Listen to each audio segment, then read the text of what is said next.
Hello दोस्तों, तो स्वागत है आपका फिर से एक बार इस ऑनलाइन यूट्यूब प्लेटफॉर्म पर। तो उम्मीद करता हूँ आप लोगों की पढ़ाई बहुत अच्छे से चल रही होगी, एकदम कंटिन्यू वे में, बहुत मेहनत के साथ में अच्छे से जोरों शोरों से बने रहिए इसी यूट्यूब चैनल पर और कर दीजिए चैनल को सब्सक्राइब, जिससे आने वाले जो भी अपकमिंग इंपोर्टेंट वीडियो लेक्चर है वो आप तक पहुंच सके। दोस्तों वीडियो को लाइक कर दीजिए दोस्तों, वीडियो को शुरू करने से पहले, है ना दोस्तों। जो आपके इसी यूट्यूब प्लेटफॉर्म पर चलाई जा रही है दाखल सर के द्वारा RRB and all state CHO special MCQ series, जो आपके आरआरबी एग्जाम के लिए वन लाइनर के लिए इतनी इंपोर्टेंट साबित होने वाली है दोस्तों, बहुत ज्यादा। और साथ में जितने भी स्टेट सीएचओ एग्जाम है उसके लिए भी बहुत इंपोर्टेंट एमसीक्यू सीरीज है। आज हमारी क्लास 10th डे है दोस्तों, बने रहिए इसी यूट्यूब प्लेटफॉर्म पर कंटिन्यू। चलिए तो शुरुआत करते हैं आज एक नए वीडियो लेक्चर की, एक पॉजिटिव एनर्जी के साथ में। देखिए यहाँ पर किस्मत का तो मुझे पता नहीं, लेकिन मेरी मेहनत मुझे एक दिन जरूर कामयाब बनाएगी। दोस्तों किस्मत भी उन्हीं का साथ देती है जो बच्चे मेहनत करते हैं, ईमानदारी से मेहनत करते हैं, कंटिन्यू मेहनत करते हैं। किस्मत उन्हीं का साथ देती है। डायरेक्ट किस्मत साथ नहीं देती है कि आपको डायरेक्ट आपको तैयारी करे बगैर ही एग्जाम में सिलेक्शन मिल जाए। ऐसा तो पॉसिबल नहीं है दोस्तों, आपको पढ़ना पड़ेगा तैयारी को मजबूत बनाने के लिए। कंटिन्यू पढ़ना पड़ेगा और बहुत ज्यादा मेहनत करनी पड़ेगी दोस्तों। चलिए तो आज का एक शानदार क्वेश्चन ये रहा आपकी स्क्रीन पर। चलो मैं बताता हूँ इसको आप अभी आपको। यहाँ पर देखिए पूछा गया है सबसे very important question, normal mean pulmonary artery pressure कितना होता है। ये आपके एग्जाम में छपा छपाए क्वेश्चन है दोस्तों, इतने इंपॉर्टेंट क्वेश्चन है कि आपकी आरआरबी एग्जाम साथ में जितने भी ऑल स्टेट सीएचओ एग्जाम है उनमें सारे में ये यहाँ से क्वेश्चन देखने को मिलेंगे दोस्तों। बहुत ही इंपॉर्टेंट चीजें हैं, इनको नोट भी कर लिया करें आपके नोट्स में। यहाँ पर देखिए पूछा गया है the normal mean pulmonary artery pressure is, normal pulmonary mean artery pressure कितना होता है। तो आपको डायरेक्ट याद रखना है 10 से 15 mmHg होता है। कितना होता है? 10 से 15 mmHg। यहाँ पर एक सबसे इंपॉर्टेंट चीज नोट कर लेना दोस्तों, तो यहाँ पर सबसे एक इंपॉर्टेंट चीज नोट कर लेना दोस्तों। यहाँ पर हम बात करें pulmonary hypertension, pulmonary pulmonary hypertension कब बोलेंगे हम, इस कंडीशन को यहाँ पर कब बोलेंगे। देखिए यहाँ पे अगर आपका पल्मोनरी आर्टरी प्रेशर कितना हो जाए, कितना हो जाए 25 mmHg, 25 mmHg से ज्यादा हो जाए, इंक्रीज हो जाए, तो इस कंडीशन को बोलेंगे हम पल्मोनरी आर्टरी हाइपरटेंशन। दोस्तों क्या बोलेंगे हम? पल्मोनरी हाइपरटेंशन कब बोलेंगे? जब आपका पल्मोनरी प्रेशर कितना हो जाए 10 से 15 mmHg आर्टरी का, इससे ज्यादा हो जाए, तो इस कंडीशन को बोलेंगे हम पल्मोनरी हाइपरटेंशन। दोस्तों वेरी इंपोर्टेंट क्वेश्चन है, एग्जाम में आता ही आता है, यहाँ से नोट कर लेना इस चीज को। चलिए चलिए तो अगले क्वेश्चन की ओर। यहाँ पर देखिए आप, यहाँ पर एक चीज और समझ लीजिए, वेरी इंपॉर्टेंट चीजें, blood pressure and ranges, blood pressure and ranges. यहाँ पे इसकी बात करें तो सारे इंपोर्टेंट चीजें क्या है इनको नोट कर लेना, इसका स्क्रीनशॉट ले लेना इस सारणी की। अगर हम एक हेल्थी पर्सन की बात करें तो नॉर्मल बीपी कितना होता है? 120 से 80 mmHg, 120 से 80 mmHg एक नॉर्मल हेल्थी पर्सन का बीपी होता है। अगर अगर ये यहाँ पे बात करें, ये होता है सिस्टोलिक बीपी, नीचे का डायस्टोलिक बीपी, इसे क्या बोलते हैं? Systolic BP, systolic BP. और यहाँ पे इसकी बात करें तो क्या होता है? डायस्टोलिक बीपी नीचे वाला बीपी, ऊपर वाला सिस्टोलिक बीपी। अगर अगर आपका एलिवेटेड सिस्टोलिक बीपी कितना 120 से कितना हो जाए 129 हो जाए, और अगर अगर आपका डायस्टोलिक बीपी कितना हो जाए, यहाँ पर देखिए, एंड यहाँ से 80 80 80 से ज्यादा हो जाए, इंक्रीज कर जाए, इंक्रीज कर जाए, तो क्या बोलेंगे हम इसे? एलिवेटेड। ठीक है दोस्तों, क्या बोलेंगे हम इसे? एलिवेटेड। यहाँ पर देखिए स्टेज फर्स्ट हाइपरटेंशन आप कब बोलेंगे? Stage first, stage first hypertension आप कब बोलेंगे? यहाँ पे हम बात करें जब आपका सिस्टोलिक बीपी कितना हो जाए 130 से 139 हो जाए, और आपका जो डायस्टोलिक बीपी है वो कितना हो जाए 80 से 90 इंक्रीज कर जाए, तो इस कंडीशन को बोलेंगे हम क्या? Stage first hypertension. इस कंडीशन को क्या बोलेंगे हम? Stage first hypertension. एग्जामिनर पूछ ले स्टेज फर्स्ट हाइपरटेंशन की नॉर्मल वैल्यू बताइए, तो आपका बीपी 130 से 139 और 80 से 89 अगर इस स्टेज पर पहुंच जाए, तो इस कंडीशन को बोलेंगे हम स्टेज फर्स्ट हाइपरटेंशन या प्राइमरी हाइपरटेंशन। यहाँ पे हम बात करें stage second hypertension, secondary hypertension कब बोलेंगे? जब आपका बीपी सिस्टोलिक 140 से ज्यादा हो जाए और यहाँ 90 से ज्यादा हो जाए डायस्टोलिक बीपी, तो इस कंडीशन को बोलेंगे secondary hypertension, stage second hypertension. Hypertension crisis सबसे वेरी इंपॉर्टेंट और बहुत ही हाई रिस्क की कंडीशन मरीज की वो क्या होती है? जब आपका बीपी 180 mmHg सिस्टोलिक बीपी और आपका डायस्टोलिक बीपी 120 से ज्यादा हो जाए, इस कंडीशन को बोलेंगे दोस्तों hypertension crisis. Very important question है, आपके एग्जाम में यहाँ से पूछ सकता है दोस्तों, इसको समझ लेना अच्छे से। चलिए ये रहा अगला क्वेश्चन आपकी स्क्रीन पर। यहाँ पर देखिए पूछा गया है the normal intra ocular pressure is, आपके आंखों में इंट्रा एक्यूलर प्रेशर कितना होता है। यहाँ पे हम बात करें तो इसको आपको डायरेक्ट याद रखना है, ये रेंज आपको डायरेक्ट याद रखना है कितना होता है बच्चों, 10 से लेके 21 एम एच जी, 10 से लेके 21 एच जी नॉर्मल होता है इंट्रा एक्यूलर प्रेशर। यहाँ पे हम बात करें, देखिए ये कोई नया बेहतरीन क्वेश्चन आपकी स्क्रीन पर, और एग्जाम में पूछा ही पूछा जाता है ऐसे क्वेश्चन। यहाँ पे बात करें bleeding time is prolong in all following, bleeding time की बात करें हम तो सभी में बढ़ी हुई देखने को मिलेगी इंक्रीज, बस एक को छोड़कर यहाँ पे बात करें हीमोफीलिया, इसमें ब्लीडिंग टाइम ज्यादा होता है पीरियड। इडियोपैथिक थ्रोम्बोसाइटोपिनिया, इसमें ब्लीडिंग टाइम की मात्रा ज्यादा होती है। बुन disease on bill brand disease, इसमें भी ब्लीडिंग टाइम इंक्रीज होती है। पर वाइपर वाइट की बात करें तो इसमें प्रोलॉन्ग ब्लीडिंग टाइम नहीं होती है दोस्तों। तो इसका जो राइट आंसर रहने वाला है, हमसे पूछा गया है एक्सेप्ट, क्या पूछा गया है except bleeding time is prolong in all of the following, बड़ी हुई देखने को मिलेगी को छोड़कर, एक्सेप्ट को छोड़कर। तो आपका राइट आंसर रहने वाला है सी, वाइपर वाइट, सांप के काटने से, सांप के काटने पर आपको ब्लीडिंग टाइम ज्यादा नहीं देखने को मिलेगा दोस्तों। ठीक है, चलिए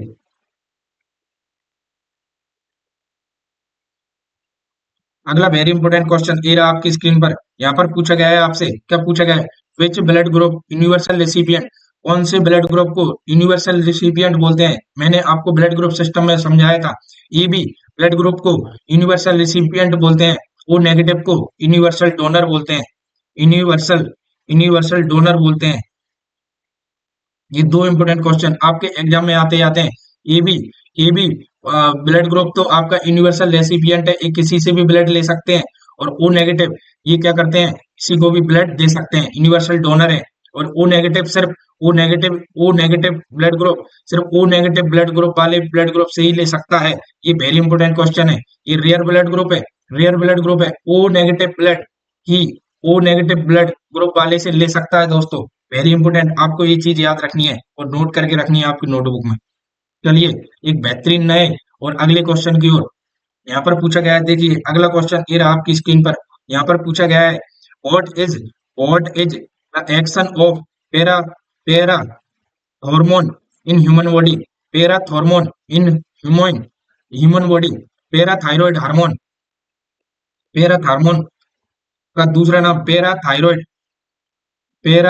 hormone, parathyroid hormone, parathyroid hormone का ये इसका फंक्शन क्या रहता है आपकी ह्यूमन बॉडी में। मैंने आपको पिछले वीडियो लेक्चर में बताया था, ये क्या करता है आपकी बॉडी में, calcium blood increase blood calcium level, ये क्या करते हैं आपकी बॉडी में ब्लड में कैल्शियम लेवल को इंक्रीज कर देते हैं ये। ठीक है दोस्तों, और कैल्शियम लेवल को मेंटेन करके रखते हैं। चलिए यहाँ पर हम बात करें अगला क्वेश्चन ये रहा इंपोर्टेंट आपकी स्क्रीन पर। पूछा गया है which enzyme is help in fat digestion, इनमें से कौन सा एंजाइम है जो फैट डाइजेशन में सबसे इंपोर्टेंट भूमिका निभाता है। क्या लाइपेज एंजाइम है, क्या ट्रिप्सिन है, पेप्सिन है, एमाइलेज। तो यहाँ पे इंपोर्टेंट बात करें एक लाइपेज, लाइपेज जो एंजाइम है वो फैट डाइजेशन में सबसे ज्यादा मेन भूमिका निभाता है दोस्तों, नोट कर लेना इसको। चलिए ये रहा अगला क्वेश्चन आपकी स्क्रीन पर। पूछा गया है, देखिए पूछा गया है आपसे स्ट्रक्चर कंपोज्ड ऑफ टू और मोर टिश्यू, आपकी बात करें एक टिश्यू दो टिश्यू मिलकर क्या बनाएंगे यहाँ पे, ये बनाएंगे ऑर्गन, क्या बनाएंगे ऑर्गन, क्या बनाएंगे ऑर्गन। ठीक है दोस्तों, यहाँ पर देखिए serous membrane, complex tissue, organ system. तो राइट आंसर रहने वाला है आपका डी, ऑर्गन बन के दो और दो से ज्यादा टिश्यू क्या बनाएंगे मिलकर ऑर्गन। ये रहा आपका लेवल ऑफ ऑर्गेनाइजेशन, इसका स्क्रीनशॉट ले लेना दोस्तों। शरीर की सबसे छोटी इकाई क्या होती है, सेल, शरीर की सबसे छोटी इकाई, शरीर की शरीर की शरीर की सबसे छोटी इकाई क्या होती है, सेल, क्या होती है सेल। इंपोर्टेंट क्वेश्चन, सेल से क्या मिलकर बनते हैं, अगर सेल जुड़ जाए आपस में तो टिश्यू का फॉर्मेशन करती हैं, टिश्यू आपस में जुड़ जाए तो ऑर्गन का फॉर्मेशन करती हैं, और ज्यादा ऑर्गन से मिलकर बात करें तो पूरा एक सिस्टम बन जाता है दोस्तों। ठीक है, सिस्टम बनने के बाद सारे सिस्टम मिलके ह्यूमन बॉडी बनाते हैं, ह्यूमन बॉडी का निर्माण करते हैं, ह्यूमन बॉडी का निर्माण करते हैं दोस्तों। तो इम्पोर्टेंट आपको ह्यूमन लेवल ऑफ ऑर्गेनाइजेशन ये आपको याद रखना है, पूछ लेगा सेल से क्या मिलकर बनता है टिश्यू, टिश्यू से क्या बनते हैं ऑर्गन, ऑर्गन से क्या बनते हैं ऑर्गन सिस्टम, ऑर्गन सिस्टम आपकी ह्यूमन बॉडी का संरचना का निर्माण करती है दोस्तों। Very important question. यहाँ पर हम बात करें, अभी बताया था मैंने बेसिक यूनिट ऑफ लाइफ क्या होती है, तो हम यहाँ पे बात करें basic unit of life the cell. अगला वेरी इंपोर्टेंट क्वेश्चन ये रहा आपकी स्क्रीन पर, which of the following is not function of liver. हमने लीवर के फंक्शन पढ़े थे, उनमें से कौन सा फंक्शन है जो लीवर का फंक्शन नहीं है। Liver break down of cholesterol, बिल्कुल लीवर कोलेस्ट्रॉल का ब्रेक डाउन नहीं करता है दोस्तों। चलिए यहाँ पे हम बात करें स्टोरेज ऑफ ग्लूकोज, बिल्कुल ये ग्लूकोज को स्टोर करके रखता है। Detoxification of drug, detoxification of drug ये क्या करता है एब्जॉर्प्शन का काम है, तो ड्रग्स का डिटॉक्सिफिकेशन करता है liver. Production of bile, liver के द्वारा बाइल का प्रोडक्शन भी होता है। तो आपकी कार्य बताएं लीवर के, storage of glucose, detoxification of drug, production of bile, ये तीनों काम है। ये ब्रेक डाउन ऑफ कोलेस्ट्रॉल ये इसका कार्य नहीं है लीवर का। इंपोर्टेंट और वेरी इंपोर्टेंट क्वेश्चन। चलिए अगला क्वेश्चन ये रहा आपकी स्क्रीन पर, पूछा गया है यहाँ पे देखिए, bilirubin is form, bilirubin is formed from, bilirubin किससे मिलकर बना होता है। तो मैंने आपको बताया था बिलिरुबिन, बिलिरुबिन, बिलिरुबिन इसको हम दूसरी बात करें तो ये वाइल कैसा होता है, रेड वाइल, रेड वाइल ये क्या है, एक लैटिन वर्ड है, लैटिन वर्ड है रेड वाइल। ठीक है दोस्तों, तो यहाँ पे हम इसकी बात करें इसका मीनिंग क्या होता है, red while bilirubin, red while जो इसका रेड होने का कारण क्या है, रेड होने का कारण क्या है, हीम, हीम, हीम ये किससे मिलकर बने होते हैं बिलिरुबिन, हीम से, हीम से, हीम दोस्तों वाइल में क्या होता है हीम से। जब ये टूटते हैं, जब आपकी आरबीसी टूटती है, जब आपकी आरबीसी टूटती है तो क्या ज्यादा मात्रा में प्रोडक्शन होता है बिलिरुबिन का, बिलिरुबिन का। ठीक है दोस्तों, जब ज्यादा बिलिरुबिन आपकी बॉडी में हो जाए तो क्या कंडीशन कॉज करेगी, जॉइंडिस, जॉइंडिस, जॉइंडिस हो जाएगा। अगर ज्यादा आरबीसी आपकी बॉडी में टूटेंगी तो बिलिरुबिन की मात्रा आपकी बॉडी में बढ़ जाएगी और आपको जॉइंडिस देखने को मिलेगा दोस्तों। चलिए वेरी इंपॉर्टेंट क्वेश्चन है, आपको नोट करके रखना है ना दोस्तों। चलिए ये रहा अगला क्वेश्चन आपकी स्क्रीन पर, पढ़िए। यहाँ पर पूछा गया है the smallest bone of human body, human body की सबसे छोटी बोन का नाम बताइए। तो आप सभी को याद है stapes, stapes, middle ear, middle ear, middle ear की बोन होती है। स्टेपिज किसकी बोन होती है, मिडिल ईयर की, और आपके शरीर की सबसे छोटी बोन है।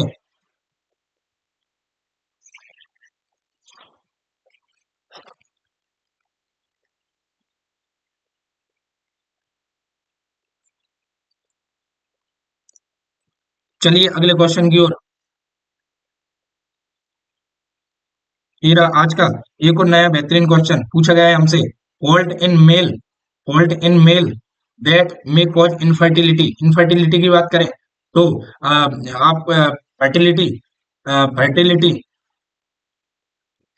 फर्टिलिटी गेन नहीं करना है ना। मेल में फर्टिलिटी किसे बोलेंगे, इनफर्टिलिटी की कंडीशन कब होती है, देखो दोस्तों जब मम्स जब आपकी मेल में स्पर्म प्रोडक्शन सही मात्रा में ना हो या स्पर्म प्रोडक्शन ही ना हो, तो ये वाली condition mumps orchitis, right scrotal temperature, temperature का बढ़ा रहना, अनडिसेंडेड टेस्टिस, ये सब कारण रहते हैं जो मेल में इनफर्टिलिटी कराते हैं। मेल में इनफर्टिलिटी कराने का मेन काम है इनका। ठीक है दोस्तों, मेन कॉज है वो इनफर्टिलिटी कराने का मेल में कौन कौन से हैं, mumps orchitis, right scrotal temperature, undescended testis. तो राइट आंसर रहने वाला है आपका D.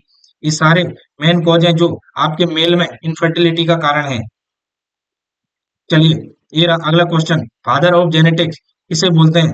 Very important question, father of genetics किसे कहा जाता है। तो आपको सभी को पता है Gregor John Mendel's, Gregor John Mendel's को फादर ऑफ जेनेटिक्स बोलते हैं। ठीक है दोस्तों, अगला क्वेश्चन ये रहा आपकी स्क्रीन पर, पूछा गया है हीमोग्लोबिन फॉर्मेशन नीड वॉट। अब जब हीमोग्लोबिन का निर्माण होता है तो उसे किस किस चीज की आवश्यकता होती है, तो हम इसको डायरेक्ट बता देता हूँ, iron and copper. Iron and copper haemoglobin निर्माण में सबसे मेन भूमिका निभाते हैं। आयरन क्या करता है, आयरन क्या करता है, हीमोग्लोबिन को बांध के रखता है। एचबी, एचबी को बांध के रखता है। ठीक है दोस्तों, ठीक है, और एचबी का काम क्या करता है, यह O2, O2 ट्रांसपोर्ट का काम करता है। O2 ट्रांसपोर्ट का काम करता है जो लंग्स, लंग्स, लंग्स से पूरे बॉडी में, लंग्स से पूरी बॉडी में यह ऑक्सीजन सप्लाई का कार्य करता है हीमोग्लोबिन। ठीक है दोस्तों। एचबी का मेन फंक्शन क्या है? O2 transport in the body. Iron iron क्या करता है? आपकी हीमोग्लोबिन को बांध के रखता है दोस्तों। ठीक है दोस्तों। आयरन हीमोग्लोबिन किससे मिलकर बना होता है? आयरन एंड कॉपर से। ये सारी चीजें आपको याद रखनी है। यहाँ पर हम चले अगले क्वेश्चन की ओर।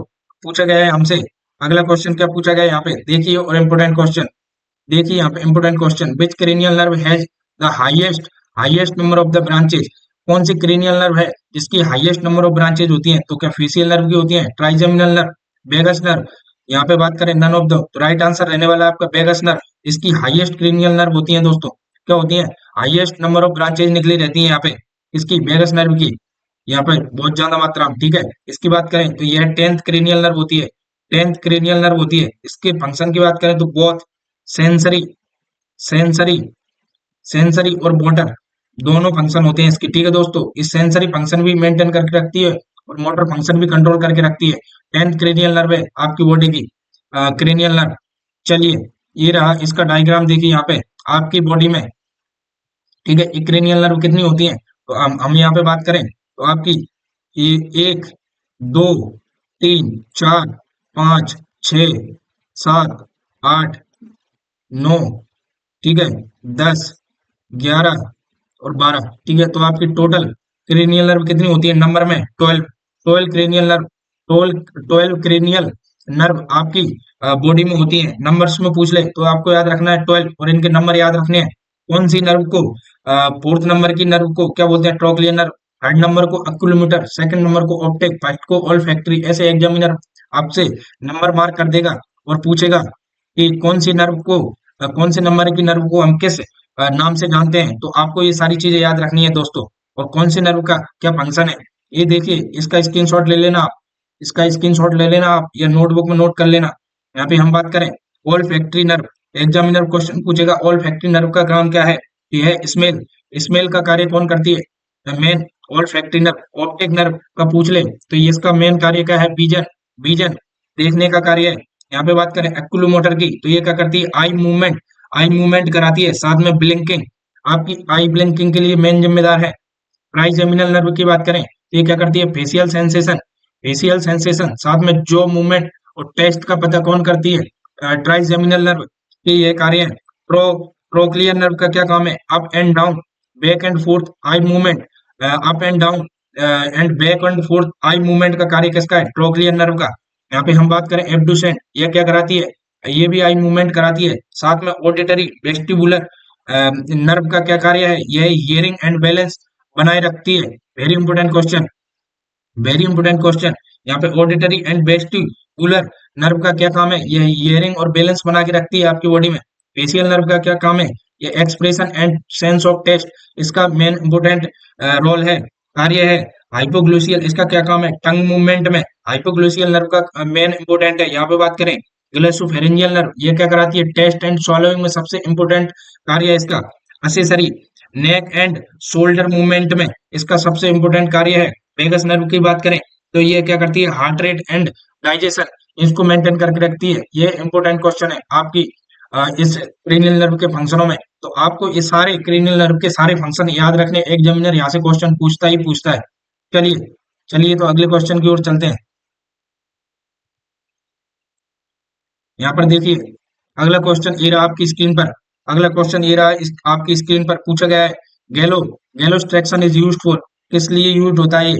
मेनली बात करें तो हम ये बच्चों में बच्चों में fracture of humerus, fracture of avulsion tibia, fracture of the neck femur. Right answer रहने वाला है इसका डी। ये बच्चों में hip dysplasia, hip dysplasia hip dysplasia की कंडीशन में आप इसको ठीक करने के लिए, हिप डिस्प्लेसिया हो जाए बच्चों में तो इसको रिलोकेट, सही जगह पर लाने के लिए आप क्या करेंगे? गैलोस्ट्रेक्शन का उपयोग करेंगे। वेरी इंपोर्टेंट क्वेश्चन है दोस्तों। Fracture of the neck femur, femur कोई नेक को फ्रैक्चर हो गया है तो उसमें हम गैलोस्ट्रेक्शन का उपयोग करेंगे दोस्तों। एग्जाम में पूछता है, बहुत इंपोर्टेंट क्वेश्चन है। ये रहा आपका डायग्राम, डायग्राम दे देगा, पूछेगा ये किस ट्रैक्शन का डायग्राम है, तो आपको याद रखना है इट इज कॉल्ड गैलोस्ट्रेक्शन। चलिए, तेरा इंपोर्टेंट क्वेश्चन आपके स्क्रीन पर देखिए यहाँ पे। पूछा गया है आपसे sex chromosome are also called, sex chromosome को हम क्या बोलते हैं, एलोसोम, हेटेरोसोम, ऑटोसोम। ऑटोसोम की बात करें तो इनको सेक्स क्रोमोसोम नहीं बोलते हैं, ये मात्र नंबर में होते हैं जो 44 होते हैं, ठीक है। और बात करें एलोसोम मेल में तो कितने होते हैं, दो होते हैं। तो टोटल कितने क्रोमोसोम होते हैं आपके, 46, 46। और पेयर में बात करें तो 23 पेयर, 23 पेयर, ठीक है दोस्तों। तो ये मेल की बात करें, मेल यहाँ पे आप नोट कर लीजिए, मेल, मेल में क्या होते हैं 44, 44 प्लस एक्स बाय। और फीमेल की बात करें, फीमेल की बात करें तो कितने होते हैं 44 प्लस एक्स, एक्स, ठीक है दोस्तों। तो यहाँ में फीमेल में पूछ ले एलोसोम तो कौन से होते हैं, एक्स एक्स। और मेल की पूछ ले तो एक्स बाय। और सबसे वेरी इंपॉर्टेंट क्वेश्चन, इसको नोट कर लेना आप, आपके एग्जामिनर पूछता ही पूछता है, sex determination, sex determination, sex determination, sex determination कौन से क्रोमोसोम से होता है, तो allosome, allosome, allosome male, male, male chromosome by के द्वारा सेक्स डिटर्मिनेशन होता है आपके, ठीक है दोस्तों। सबसे वेरी इंपॉर्टेंट क्वेश्चन है सेक्स। यहाँ पे हम बात करें तो आपका main sex determination allosome male के बाय के द्वारा होता है, ठीक है दोस्तों। तो ये आपको इंपॉर्टेंट क्वेश्चन याद रखना है कि यहाँ पर मेल होगा या फीमेल होगी, ठीक है दोस्तों। अगर मेल है तो आपका जो क्रोमोसोम नंबर रहने वाला है एक्स बाय, तो फीमेल होगा एक्स एक्स, ठीक है दोस्तों। तो वेरी इंपॉर्टेंट, जो सेक्स डिटर्मिनेशन में मेन भूमिका निभाता है वो बाय क्रोमोसोम है, ठीक है दोस्तों। चलिए अगले क्वेश्चन की ओर। यहाँ पर आज का क्वेश्चन का आज के वीडियो लेक्चर का ये आखिरी क्वेश्चन था दोस्तों। तो बने रहिए इसी प्रकार आप मेरे साथ इस चैनल पर, और इस वीडियो को लाइक कर दीजिए। और आने वाले इंपोर्टेंट जो भी वीडियो लेक्चर आप तक पहुंच सके तो चैनल को सब्सक्राइब भी कर लीजिए। पढ़ाई को इतना कंटिन्यू रखिए, बिल्कुल बहुत शानदार तरीके से और अच्छे से पढ़ना है दोस्तों। All the best, all the best आपको। करते रहिए, बने रहिए इसी प्रकार, और करते रहिए अपनी तैयारी को मजबूत, जिससे आप एग्जाम में बैठो तो सारे क्वेश्चन अटेंड कर सको, ठीक है। धन्यवाद दोस्तों।